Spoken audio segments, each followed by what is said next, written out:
নাম কি আমার দিছিলেন নামও তোমার দেন নাই দেহাও দেহাই নাই গরিব মানুষ আমার চাইলে কার আছে আমার নাম জানেন কেন জাগর ৬০০০ করে চাইছিল রবগুলি নাই ওই ধরে গেছে ৬০০০ চাইছিল নাম কি ওর নাম রবগুল রঙ্গেশ্বরী পয়সা দিছে আপনি পয়সা দেই নাই কেন আমার নাম জানে আমার এখনো একটা নামও নাই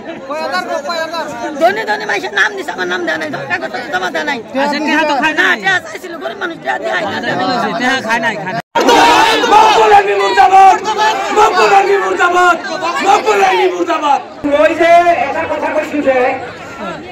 যিটো কমিটি হৈছে এই কমিটিখন ইলিগেল বুলি কৈছো আপোনালোকে লিগেল নে ইলিগেল কমিটিখন ইলিগেল হ'ল নে ইলিগেল এতিয়া মই য'ত কমিটিখন ইলিগেল এটা পৰিয়ালৰ দুজন সদস্য আছে এজন ভাই এটা ৱাৰ্ডত আৰু এজন ভাই বেলেগ এটা ৱাৰ্ডত এইটো লিগেল হ'ল নে ইলিগেল হ'ল গতিকে এইখিনি কথা মই আপোনালোকৰ আগত ক'লো এইটোতো মিছা কথা কোৱা নাই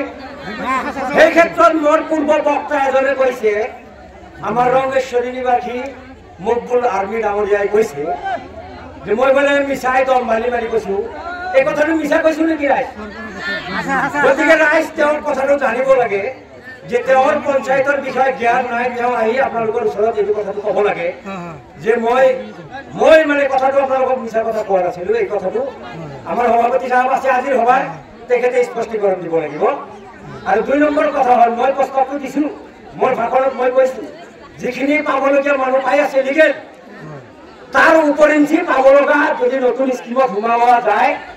সোমাই দিয়ক আৰু সেইটো প্ৰস্তাৱ দিব মই এইটো কৈছিলো নে তেতিয়াহ'লে ৰাইজ যদি মই ইলিগেল কথা কোৱা নাই তেতিয়াহ'লে মকবুল আৰ্মি সাহেবে কথাটো ইলিগেল কৈছে নে মকবুল আৰ্মি সাহেব কথাটো স্পষ্টীকৰণ দিব লাগে পাব্লিকৰ হওক বিতৰ্কত কিয় আহিল মই লিগেল কথাটো যোগ্য মানে উপস্থাপন কৰা কথাটো সেই কথাটো মকবুল আৰ্মি আপোনালোকৰ আগত কৈছে নে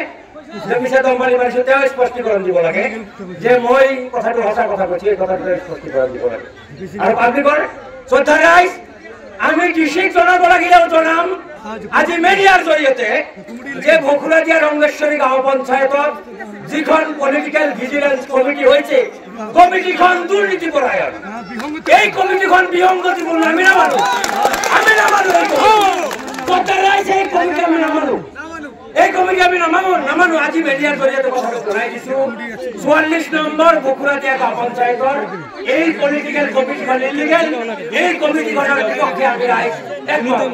আপোনালোকে হাত দাঙি দিয়ক আমি একমত এই কমিটি